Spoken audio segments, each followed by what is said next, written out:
2, 3, 4, 5, 6. Boston has Evacuation Day and Patriots Day. Western Mass deserves its own holiday. The Fabulous 413 is declaring that April 13th, 413 should officially be 413 Day, a celebration of all things Western Mass. I'm Khalees Smith. And I'm Monty Belmonte. Join us and NEPM at City Space in East Hampton on Sunday, April 13th from 1 to 4 for a free day celebrating where we live. With live music from Aaron McKeown and the Fawns, the Tumble Science podcast for kids, regular guests from our show like the Word Nerd, Mr. Universe, and Professor Power Green, a wine tasting with Tip Top Wine Shop, and food from Thai Chili Food Truck and Crepes Nanu. And our special guest, Lieutenant Governor Kim Driscoll. 413 Day, free and live at City Space East Hampton from 1 to 4 Sunday, April 13th. All for one. And 413. The Fabulous 413 podcast is funded by Real Pickles, a worker-owned cooperative in Greenfield producing organic fermented vegetables sourced from Northeast farms. More information at realpickles.com. The Fabulous 413 podcast is funded by Eastworks, 4 floors of makers, artists, and entrepreneurs located in the Mill District in East Hampton, where community happens. Learn more at eastworks.com. Welcome to the Fabulous 413. I'm Khalees Smith. And I'm Monty Belmonte. Later in the show, we'll try to hold our water when we chat with word nerd Emily Brewster about spit and spit takes and bodily fluid phrases. Look at your happy place. We'll also head to South Deerfield to meet the new director of CISA, Jennifer Kaur. But first, we head to Capitol Hill a day early to get the lay of all the stuff going down in Federal Town. What a day. Hey, I know, crazy. How you doing? I'm hanging in there. I know you got to manage a rule on the House floor in a couple minutes here, so we'll go McGoverning with McGovern lightning round. All right, good. We're speaking with U.S. Congressman from the 2nd Congressional District of Massachusetts and the ranking member of the Rules Committee, where he will manage this rule, Congressman Jim McGovern. First off, what does it mean to manage a rule on the floor? Well, basically, the rule allows for there to be consideration of a piece of legislation. So today, the rule will be on bringing up a Republican budget that, among other things, cuts Medicaid by close to $1 trillion, that cuts SNAP by $230 billion. Basically, a budget that calls for tax cuts for billionaires, while it robbed from people who are poor, who are vulnerable, who desperately need the support of government. And it really is quite tragic. But if the rule goes down, then then it means the measure can't be considered. But the Republicans have the majority. Chances are the rule will pass. But this is a very, very bad budget. It's almost prescient or fortuitous, I guess, that we didn't talk at our usual time because, full disclosure, we usually tape in the morning because of your busy schedule. I'm at Jacob's Pillow in Richie Neal's district in Beckett, the dance festival, and you're about to go onto the House floor. But it looks like, and I don't even know if you have heard this yet, according to CNBC, that the Dow has just surged after Trump signaled a 90-day pause on certain tariffs. Now, what I've been able to just suss through right now is that it looks like the China tariffs have been jacked up to 125%. Are you aware of this pause? How did this pause come about? And what are your Republican colleagues in particular thinking about this pause? Well, I think there's a pause because there's great opposition developing all throughout the country, and Republicans are hearing from their constituents. Prices are going up, and uncertainty is going up, and no one even knows what the hell the goal is. Trump doesn't seem to really understand how trade works. I mean, he even slapped a tariff on an uninhabited island that has nothing but penguins on it. I don't even understand what we expect the penguins to do. I mean, if it were the penguin from Batman, then he'd probably have a lot of money. Yeah, right. But look, but these tariffs on China, which are over the top, are going to result in higher prices for people. I just met with the Minister of Agriculture from Ireland. I mean, the EU now has put counter tariffs in place. Whether they go on hold now, depending on what the details of Trump's announcement are, remain to be seen. But one of the things that the minister told me is that the damage is not just in the short term.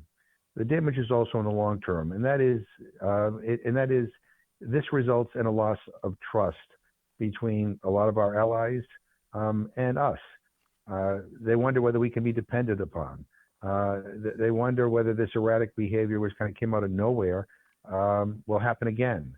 And so, the desire to deal more with the United States will be tempered by the fact that they don't want to overextend themselves. Maybe they need to look for new markets and new places to import from, like in South America, or even in Asia. And so again, this is not, at this point, there's some damage that's been done. It's going to take a long, long time to overcome. I think this is going to stifle economic growth in the United States because there will be less foreign investment, not more. Countries, want to do things that are low risk. They don't want to be in a situation where they're overextended with the United States only to be slapped with a tariff because Trump wakes up on the wrong side of the bed. So, there is a use for tariffs, but carefully and surgically. What Trump did doesn't make any sense, and nobody can quite figure it out. And again, Republicans are starting to feel the heat from their constituents. Even the Republican think tank and podcasters and broadcasters are also seemingly against this new notion, which is perhaps what influenced Trump to put this 90-day pause on. We're speaking with U.S. Congressman Jim McGovern. Closer to home, 10 student visas were rescinded at UMass from international students. A story from our NEPM News Department written by Jill Kaufman, quoting Ken Reed from UMass's Department of Global Affairs, saying there's no pattern of a particular region or nationality that's being singled out. I think it's important to underscore that there does not appear to be anything that is political or ideologically focused on the particular countries. Reed goes on to say that the countries are not part of past Trump administration travel bans. There's no evidence that the student visas were canceled because of on-campus protests or social media posts. What do you know about these student visa cancellations at UMass Amherst? Is your office doing anything to assist the university and the students? Yeah, I don't know a lot, and then we're trying to get some answers from the university. I would have hoped that they would have engaged us more earlier on in this process, but we're going to try to get to the bottom of this. I mean, what's happening to foreign students, is chilling. I mean, there has to be some reason for this, and I'll also say this, colleges and universities around the country need to stand up and to fight back. And I get it that a lot of their boards are telling them to low key it, to not call attention to themselves because they don't want to be a target. But colleges and universities are already being a target. Federal funding for research, whether it's in science or medicine or the humanities or whatever, is being threatened. Some of it's already been frozen. And if you don't push back, they're just going to move in and do whatever they want with greater ease. I mean, this is the United States of America. We can't let this be a police state. And we just need more voices to speak out and to help educate the American people about what really is happening here. I can say, all I want about this stuff, but I don't have the credibility that a college president or a university president has. And I think, especially when it comes to matters of higher education, we need everybody to speak out. We need everybody to push back. I mean, we're losing rights left and right, and it's happening quickly. And think about it. It's not that far-fetched to believe that, today it's foreign students who maybe advocate a political position that the administration doesn't like, who are being, whisked away, kidnapped and disappeared in some cases. It's not that far-fetched to think that, tomorrow it could be a U.S.-born student who says something or participates in a protest who all of a sudden finds out that all of their, student loans are canceled, that they can't get Pell Grants or they can't get any money for their research projects, or that the university where they're currently at will be threatened with sanctions if they don't oust that particular student. So this is a very dangerous, slippery slope that we're going down right now. And this is a moment for courage, and this is a moment to push back, because if we don't, they're going to win. Speaking with U.S. Congressman Jim McGovern, if only there was, say, a large quote that would help elucidate that sort of mentality that you were just saying there. First, they came for the trade unionists, maybe a Lutheran pastor from Germany saying some cautionary tale similar to what you've just spelled out. A listener question from an anonymous emailer. You introduced a bill last week with some Democratic colleagues about a hunger-free future. It's looking like that is not something that will be looked at closely anytime in the near future. But the anonymous emailer says a great speech the other day on the reality of SNAP program recipients and their benefits to real people. This emailer wants to know, can you speak more about how you'll make public and for the public record RFK wanting to solve chronic disease and people eating less processed foods, but is working for an administration that is cutting funding to farm to school programs? Or is this anonymous emailer mistaken? No, I mean we are trying to point out the hypocrisy in RFK Jr.'s statements. He wants to make America healthy again, but you know what? As prices are surging at the grocery store, they're cutting SNAP benefits. Again, we're going to the floor today to talk about a budget that cuts it by $230 billion. We had a hearing in the Ag Committee yesterday, and I went a little bit off script and a little bit maybe over the top, but I call these Republicans out for what they're doing. I mean, they're raising prices on one hand, and they're cutting the benefit that allow people to afford food. I mean, how do you demand that people make better choices when you cut their food benefits, when you increase the cost of those good choices? I mean, it doesn't make any sense. So, if RFK Jr. had any credibility on this, he'd be fighting with the president and be fighting with the Secretary of Agriculture to stop this constant attack against programs like SNAP, or get them to reinstate the congressionally authorized and funded farm to school program, which has been an incredible success story of getting our farms working with our local schools and getting more kids interested in fresh fruits and vegetables. But they're going in the opposite direction. And I reminded my colleagues in the Ag Committee yesterday that the average SNAP benefit is about $2 per person per meal. That's what it is right now. I can't buy a cup of coffee in the United States Capitol building for $2. What they want to do is reduce it down to $1.60. And they want to put more work requirements and more other, put more hurdles in place. I reminded my colleagues in the Ag Committee yesterday, the majority of people on SNAP are young kids, are elderly people, are people with disabilities. We don't expect them to work. I guess if you want to repeal the child labor laws or send grandma back to the factory, maybe, I get it then. But I mean, that's the overwhelming majority of those who are able-bodied, who can work. The vast majority work. They earn so little that they still qualify for the benefit. Why don't we fight to increase the minimum wage so it's a livable wage if they don't want people on SNAP? But to put hurdles in place to force families to lose this benefit is cruel. And I'm going to say that on the floor. I said this in committee this morning in the Rules Committee as we were doing the budget, and I'll say on the floor later today. But budgets are supposed to be moral documents. They reflect our values. And the budget that they're bringing to the floor is immoral. It doesn't reflect my values. It doesn't reflect the majority of the values of the people I represent. It is cruel. It is nasty. It is rotten. And we got to do everything we can to fight back against it. I want to be respectful of your time as you have to go manage this rule on the floor, but I'll ask you for the final question. What is something that's giving you hope this week, Congressman Jim McGovern?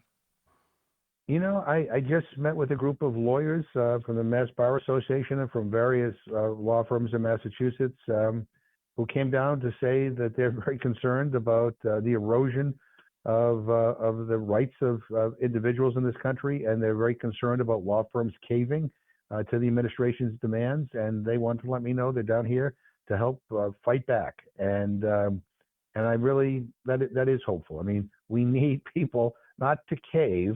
We need people to fight back. And whether it's young people or whether it's lawyers or whether it's older people. I mean, if there was ever a moment in our lifetime that required us to be engaged and to fight back, it is now. I was a history major in college, and I've been going back and reviewing, the instances where democracies have slid into authoritarian regimes, and there's lots of similarities with those countries and ours right now. But one of the things that is disturbing is that it took a little while for those democracies to fall. a lot of things moved a little slower in those instances. Even in Germany in the 1930s, things are happening really quickly here.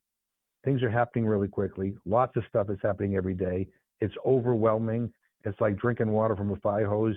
And I think for some people, it's like too much, and they want to pull the shade and say, I don't even know where to begin, or I feel powerless. That's what they want you to feel. And I think we have to resist that.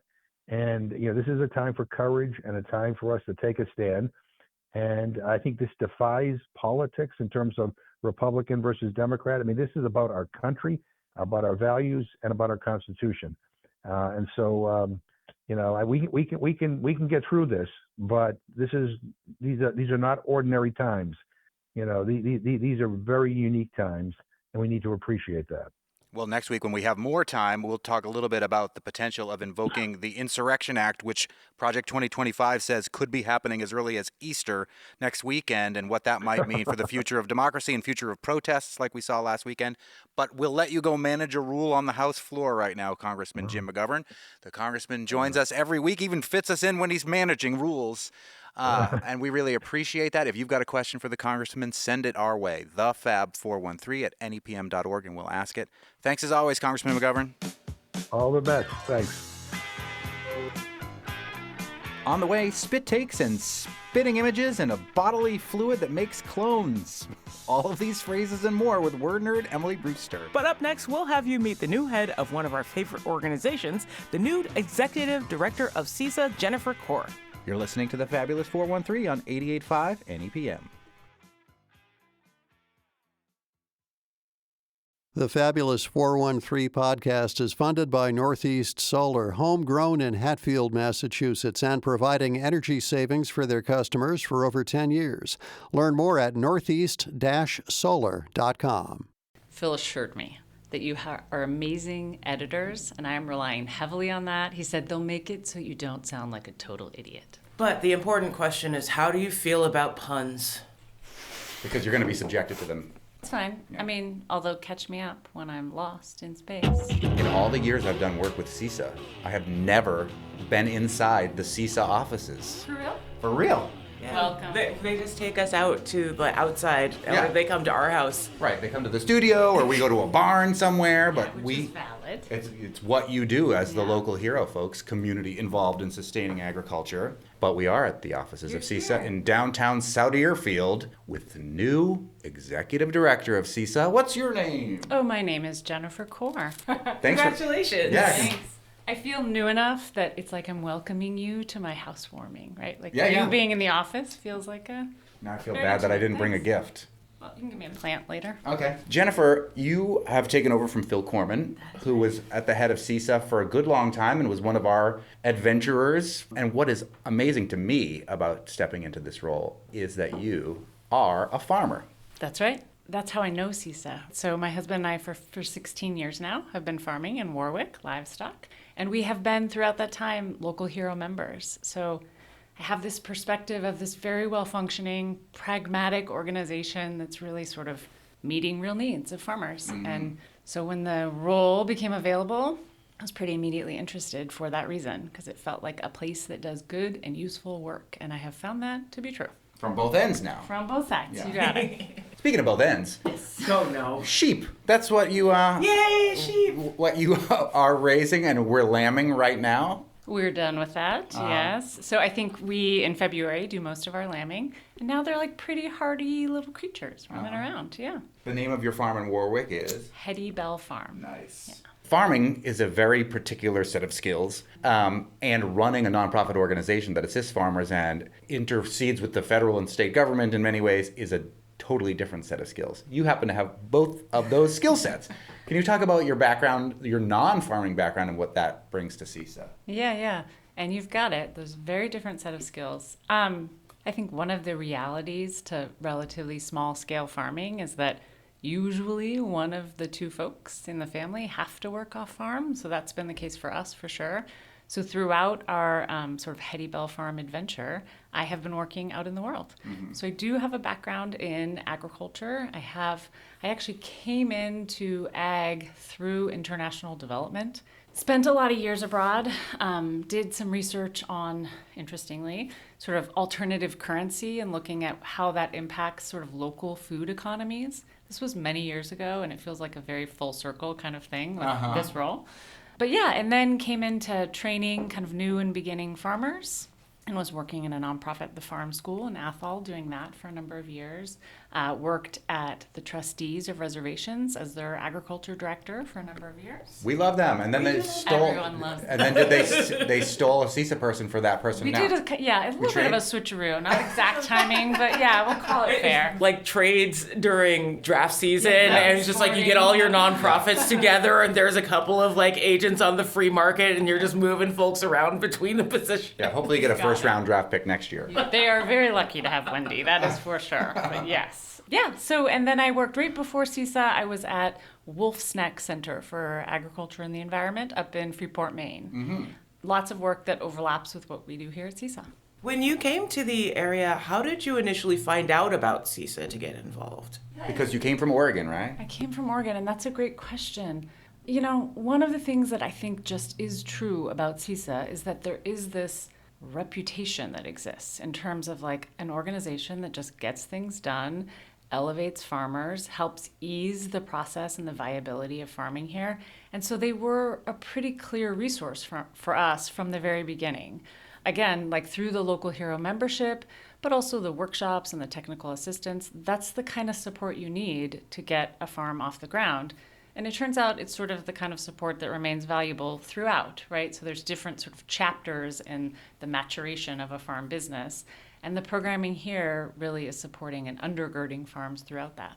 We've talked with CISA for the entirety of the existence of this show, so hopefully people that have been listening to this kind of know what CISA does. And I always say the Local Hero folks, because you see the bright yellow stickers on products in the supermarket and on your laptop right now. Yours is the Spanish version of it, which I gave to my wife, which I also love. But for those who don't maybe fully understand CISA and the whole thing, what is the mission of the organization, and what are you adding to that mission? So CISA is essentially making it just a little bit easier to do this very hard thing, which is to run a farm in this part of the world at this scale. Because we aren't in Iowa, we're in Massachusetts. Our farms are not massive scale, sort of commodity level acreage. We are embedded in small communities. We need a real connection between sort of producers and consumers. We need a consuming population, if you will, of people who understand where their food comes from and understand where their dollars go or stay and circulate based on the choices they make around food. So I would say a big part of CISA's work is running the kind of local hero, be a local hero campaign, which is making that connection in terms of what are the farms in my area and how can I know more about them and how can I be engaged, and whether that's a CSA or farm stand purchases or going to the farmer's market or purchasing locally when you're at the grocery store because you're looking for a label that tells you that this asparagus is from our area, and if I spend my dollars here, they stay here, and that makes sense. So that's a really big part of what we do, but then we also provide a lot of direct support to producers, to farm business owners in terms of managing, in terms of climate change, in terms of business analysis and evolving businesses so that they can frankly stay the test of time, because that's what we all want. We are living in a very interesting time when it comes to everything. I was going to say existing, but everything also works. And specifically everything that has to do with federal money. And we've already talked to some farmers about the impacts the federal funding cuts have had. These existing contracts that the federal government or the USDA or whomever has engaged with our local farmers with, and then have been summarily canceled all of a sudden. What's CISA's role in navigating through these cuts with these farmers? I mean, it's a moving target because, as you know, right, the situation based on the news every day is changing. Much of what we're doing right now is trying to get good information for farmers to respond to and understand their own circumstances. So I think initially a lot of that was encouraging our Local Hero members to reach out and talk to their NRCS contact, their USDA contact, their rural development contact, to ask, like, what is the status of my exact contract? Because part of this current circumstance is that there's just a sheer absence of communication We don't know where we stand. We don't know what the information is. We read the news and think, does that impact me or not? And what we're discovering is that in some cases, the answer is very much yes. And in other cases, money is flowing, and there doesn't seem to be clear rationale necessarily. And I think one of the things that we've discovered is that the source of funding for your USDA contract matters in this case. So helping farmers to understand what questions to ask and then what to do with that information. And I think we've seen evidence of that, certainly in terms of a farmer rally trying to draw attention to some of these cuts and the impacts that they have on very local farms. And then I also think there's going to have to be movement across the country, right? Massachusetts has a voice, a recognizable voice in our perspective to a certain extent, but farmers' needs really span the entire country. And I think we are sharing some grievances with our larger scale, sort of commodity-sized farmers in the Midwest and elsewhere. And I think we're going to have to look at how do we organize on an even larger scale to get the attention that we need so that people see that these dollars matter. The thing that we forget, or we should be elevating perhaps more, is that these are our dollars. These are our tax dollars. This is the system we all agreed to a very long time ago, not without flaw, but we agreed to pool those resources and do the things that we wanted to do, the things that mattered. We said at one point that farms were part of that, and I think the government needs to keep their word. Speaking with Jennifer Kaur, the new executive director of CISA, here at CISA's downtown South Deerfield offices. Not on a farm with CISA this time. Not on a farm. At a desk. I know. There's also rumblings of reclassifying what size qualifies as a farm. What becomes of the farms that are here if the government suddenly declassifies them as farm business and then says, well, no, you don't have enough acres, this is clearly hobby. Yeah, it's a good question. I think you're referring to kind of two things that are happening right now. Both the messaging that we're hearing out of the Secretary of Agriculture, Secretary Rollins through the USDA. The tone of that messaging from day one has been very much focused on large-scale farms. So we hear that. We sense that. That is real. At a time when I think we saw through the pandemic this incredible resilience and adaptability in small farms that are selling locally. Those were the farms that were providing food when the rest of the system fell apart. So in response to that, through the Biden administration, we actually had this uptick in funding that was really targeting small and medium scale farms in a way that they have been left out of programs or not served appropriately by certain existing USDA programs. So on one hand, we have that. And then on the other hand, we have local legislators picking up this question of sort of our Massachusetts laws around what is the acreage that we qualify as a farm, and thinking about issues like urban agriculture and even smaller parcels and how we provide some of those benefits to even smaller parcels. So I think this topic represents sort of where we're at in the state of Massachusetts in terms of local thinkers really trying to take action to support this very special kind of farm-centered place that we have here, and a federal government that is focused on a commodity market and international agricultural sales. As if we don't all need to eat. As if everyone doesn't need to eat. And I think we can't underestimate the food that is produced on small farms here in Massachusetts, in the Valley, and frankly across the country.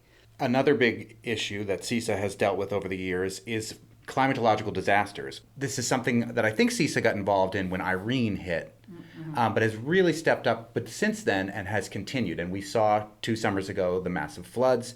CISA was part of a fund that the governor's office set up with CISA and the United Way of Central Mass. Talk about CISA's role in helping farmers in an emergency situation.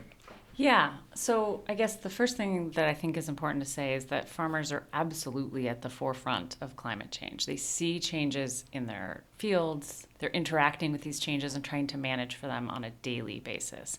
And we are seeing disasters increasingly, and these come in different forms, which make it even more challenging to manage. And it means that farmers need to be prepared. And a lot of what we're talking about is like water movement. How do we prepare our fields and farms across the valley to manage water, to keep water when we need it, to move water when it needs to move on? So there's some infrastructure consideration.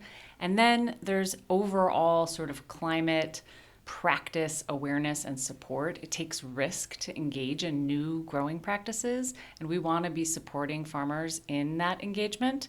So our support has kind of unfolded in two areas. One is the response that I think you're referring to, our emergency farm fund. When farms have experienced devastating climate emergency, they can tap into funds that CISA holds for exactly this purpose. But simultaneously, we're trying to build resilience across the farming community. And much of this, let's be clear, is coming from farmers. This knowledge around, I tried this, my neighbor tried that, we put our heads together, we're experimenting with this other thing. CISA is creating opportunities for farmers to come together and do peer learning, talk about the things they're seeing, talk about the responses that they think are working. And then we're also trying to support that risk taking. So if you're going to try a different practice that builds soil or protects your soil, we want to be able to help you fund the implementation of that practice. And we had, until very recently, been working on one of these USDA Climate Smart Commodity Grant projects. So this was a massive project up and down the eastern seaboard, really providing direct payment to small farms to engage in climate smart practices. And that is all now sort of frozen, though frozen without any communication about whether that will be unfrozen. What we hear often from farmers, and frankly, I was one of those people saying this myself, is that CISA kind of having your back is a very unique component to farming in this area. And we know that there are people who've moved to this area because of the kind of culture that has emerged over the past 30 years around food and farms and this pride in connection that makes a difference. And it makes the viability of your potential new business that much more likely. And that really matters. Speaking with Jennifer Kaur, the new executive director of CISA, Community Involved in Sustaining Agriculture, at your new desk in your new office here in South Deerfield. CISA has a well-run machine that's been doing things great for a long time here, and you are at the helm of this well-run ship. Is there an idea or a vision, a first step that you really want to work on at the helm of CISA? I appreciate the way you asked that, because a lot of people are like, what are you going to do? And I'm like, I'm going to figure out where the restroom is and I'm going to turn on my computer. Yeah. So I have figured those two things out. But still, again, the organization has been doing such steady work for so long that it doesn't require a tremendous amount of rejiggering. However, if anything, I think this is an organization, frankly, that is like facilitating a people's movement of sorts. And it's always good to ask, who are your people in your movement? Like, who are we leaving out? So I think really looking at who has been a part of shaping this journey that we've been on and who lives in this valley and might be less familiar with CISA than we would like them to be, because we want them in our movement. And we really want all of us thinking about how our connection to farms and the choices that we make matter, and they shape the place that we live in. Jennifer Kaur from CISA, are you going to come on adventures with us? Out into the fields and the woods and I cannot wait to come on adventures with you. And in fact, I think we talked about maybe you coming to the farm when the lambs were little and blah, blah, blah, blah, and that didn't work out. So the next birthing cycle. Yes, because you may have heard, and I will continue to say, lambs are my favorite of the babies. I love seeing them learn how to navigate the world. And it's just sort of like, that's like what hope should be. There's community around me, and everyone's pretty much making sure I don't get hurt, but like I can kind of stretch my legs and oh look, the ground. So we do this thing with our kids in the car where we do like 3 questions on the way to school every day. And one of the questions this week was, what is your favorite baby animal? And I was like, oh yeah, hands down, lamb. Like the smell of lamb. That's my happy place. And you're delivering them with your own hands and gross things like that. It's not gross at all. It's like beautiful. A little gross. I mean, let's be clear, they're delivering them, okay? Yeah, I'm but you're just there helping. to support. Yeah. But I will also say, this is a fab fact about the jumping around, the caprioling that we see with like goats and lambs. It's part of the way they're designed. They're designed to play because it helps their bones strengthen for growth. Like, what? We just like slop around in our parents' arms. They're like dancing. It takes us weeks to hold our heads up, and we're like, It would be weird if you came out bouncing and dancing, though. True, we might have stronger bones. I don't know. Yeah. or broken ones, who knows? And now we explore phrases and bodily fluids with word nerd Emily Brewster as we look at the etymology of spit. You're listening to the Fabulous 413 on 88.5 NEPM.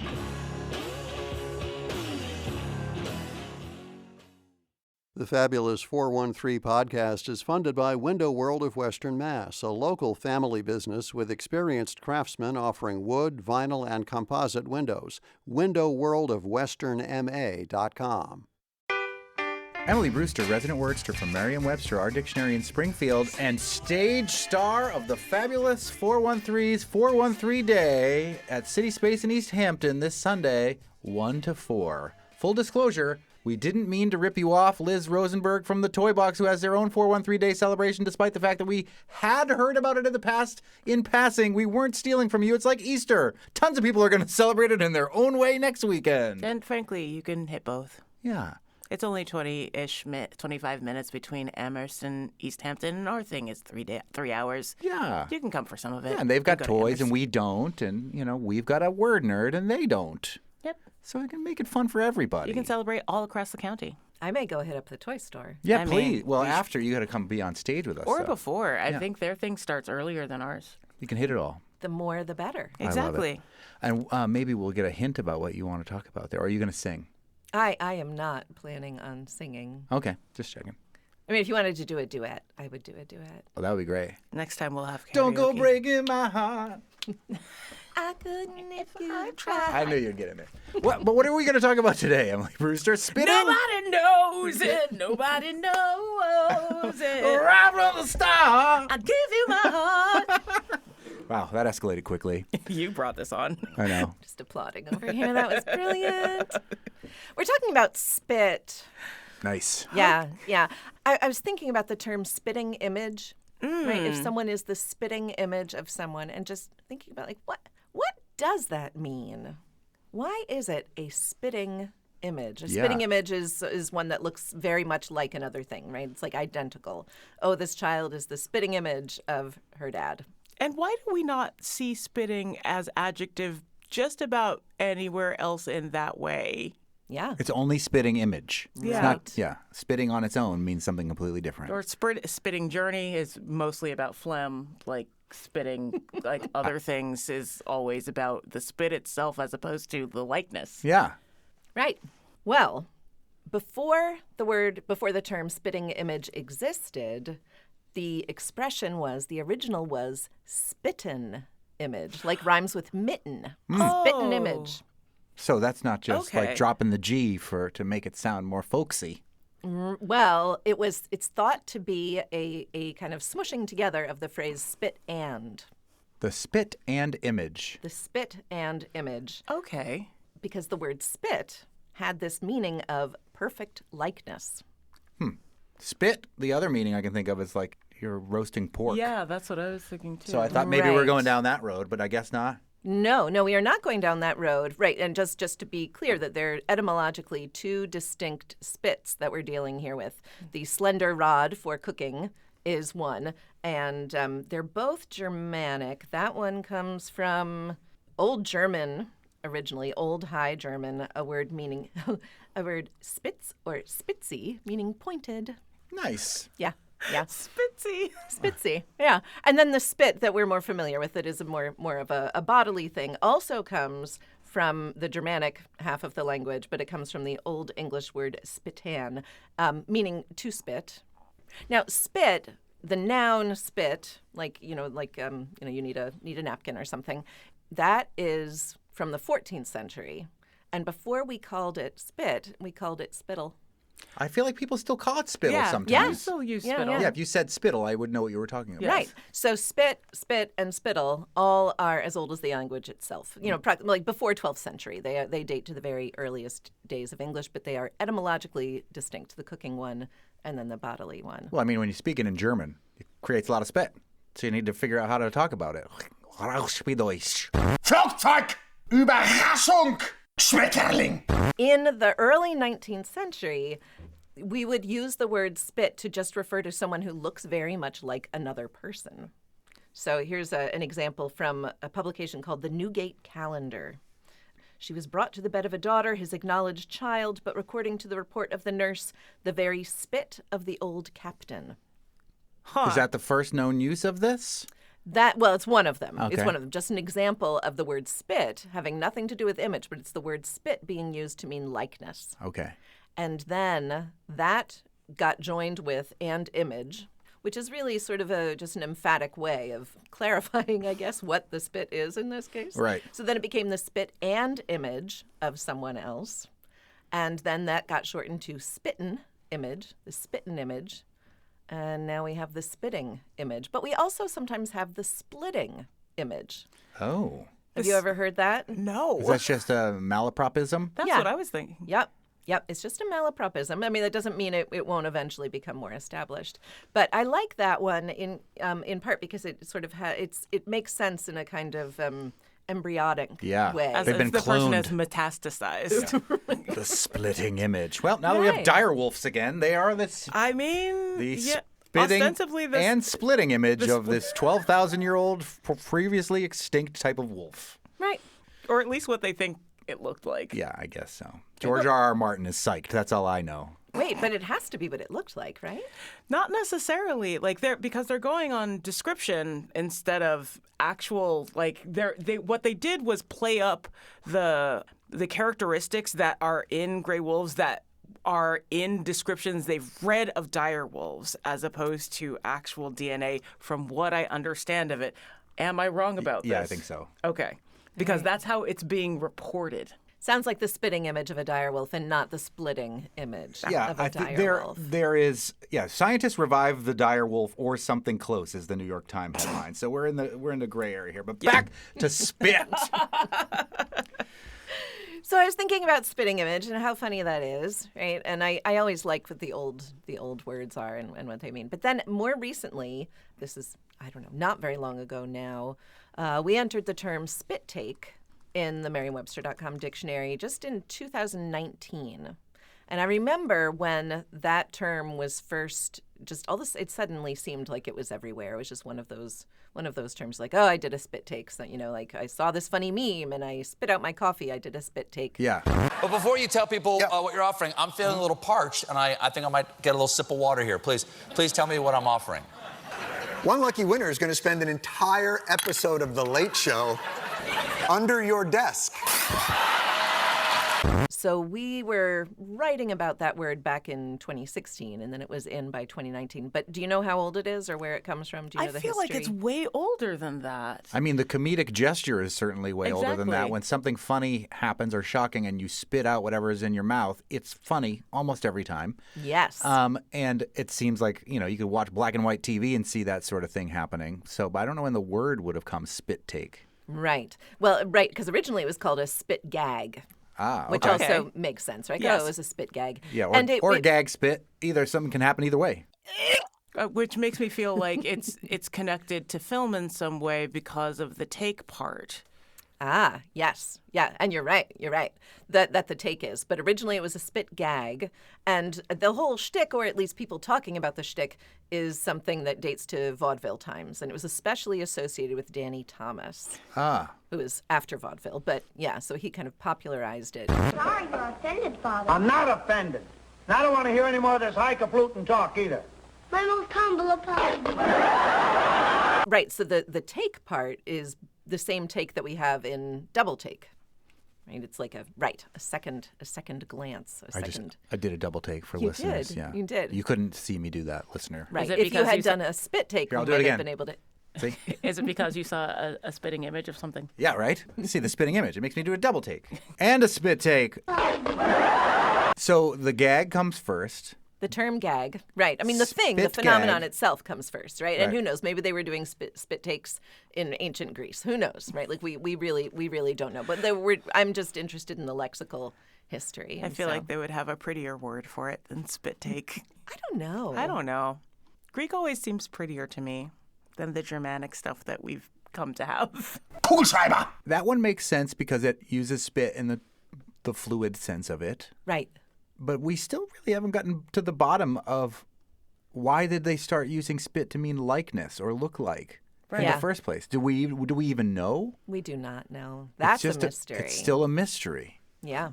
What do they call it when you opposite of a spit take and it comes out of your nose like something's funny? Is there a word for that? Like if you're drinking milk and somebody says something funny and you laugh and it comes out your nose? It's not just spewing or snorting. I don't know. Yeah. Dude, what the hell was that? Oh, dude, you know when you're laughing so hard that the milk comes out your nose? Oh, man. Dude, you weren't drinking any milk. Huh? I can't think of an elegant single term that really captures that. This is where the listeners come in. They just should come up with a word and put it in published and edited text. And then in like spit take form, when you were writing about it in 2016, within 3 years, it could be part of the official Merriam-Webster dictionary. Sure, potentially, yes. There are so many lacunae in the English language, and this is one of them. This What's a lacunae again? It's a missing item, right? Like a hole in something. It's something that should be there and that is not. And we think about how many words the English language has, and yet it still has these things for which there's no single term. I keep going back to one of the funniest Saturday Night Live skits in recent memory, which is George Washington explaining to his troops about all these things that we're going to do in America in the future. Our proud nation will measure weights in pounds, and that 2,000 pounds shall be called a ton. And what will 1,000 pounds be called, sir? Nothing. It's really one of the funniest and smartest written skits I've ever seen. Yeah. Now we know it's called a lacunae. You can put that in there if you don't know if there's a word that should be here for this, but there is none. Well, a lacuna. A lacuna, multiple lacunae. Yes. Lacuna matata. What a wonderful phrase. So like Latin endings. Yes. Yeah, I like that word. I don't know. I mean, also, so you have that word from Latin, and we don't have a Germanic word for it, right? Like a missing item among a collection. We don't have it. The Germans probably do. Oh, almost certainly. I actually have, like this, I have never thought about that word before, and I have a video game called Lacuna that is all about missing time. Ah, now it makes sense. And now everything fits into place. Yay. There you go. You filled that lacuna. I know, it's with appreciated. Spit. No, we did not. Anything more about spit, Emily Brewster? And spit take and spit gag, spitting image? So when you asked, why is it that people were called, that we used the term spit to mean likeness of someone. Mm-hmm. And there is a theory about it, but it is not fully supported by any evidence. But the idea is that a child who looks just like a parent looks like they could have been spit out of their mouth. Oh, That's so not- like a Zeus thing. That's not where babies come from. Sometimes they come from thighs. What are you talking about? And mice don't come from a pile of rags in a corner, right? So this is, understanding was limited then, as it remains today, apparently. Yeah. Well, just about other things. We're really grateful that the dictionary is helping us all as human beings living in the world, and perhaps Americans in particular, to understand and navigate through the complicated world that we live in. You're doing incredible work there. Salivin images. Sorry, my brain's been rolling that one around for a little bit, just trying to see if it could work. I love it. I feel a little ashamed. I'm terrible at spitting. Yeah, I'm just not good at spitting. Some people are really good, like you can see them, and they're like really good at doing it. I'm like, it gets all over me if I have to spit. Some people, if they like even at the dentist? if they dip. No, I mean, people just go like hawk a loogie and it just goes like 1,000 yards. Oh. No way. Like I can't like roll down the window and spit out my car window and not get it on me or all over the car. Really? Yeah, I can't do it. Oh. Huh. Spitting has been considered rude, so I never trained myself in that way. Yeah, I mean, that's congratulations to you for not having a congested life where like phlegm is just like a daily norm, and you got to figure out how to get rid of that if you're just not having tissue paper available. Yeah, I mean, if it's a little bit phlegmier, on the phlegmier side, that's easier to get out. But still, I'm still not great about it. This just makes me think about the few days that I spent on hawk and loogie, because I defined them all, or I revised. A full revision of the ones that had already been entered was required, and then also we weren't covering yet one of the phrases, and so. So hawk, there was one definition, and then there was hawk tua. Oh. I was wondering if that phrase was going to come up, but I am curious where loogie came from. How do you spell loogie? Loogie. And what's the etymology? Do you see where it says word history? Yes. In the menu? Phonasthemic. Phonasthemic. Thank you. Phonasthemic coinage with oog, perhaps after bogey, piece of nasal mucus, or booger with the suffix ie. So the first known use of loogie was in 1967. See, as a definer, I don't have to figure these sorts of things out. I just have to figure out what the thing means and what it does in the language. Well, we've learned a lot about spit today, Emily Brewster. You're welcome. You're welcome. We take it from our parents. And if you and replicate it elsewhere. If you have a question for the Word Nerd, you can email us at thefab413@nepm.org. And if you want to meet the Word Nerd in person and maybe spitball about some words live in person on Sunday between 1 and 4, Emily Brewster will be part of our 413 Day celebration. Woohoo, cannot wait. See you on Sunday. You're listening to The Fabulous 413 on 88.5 NEPM.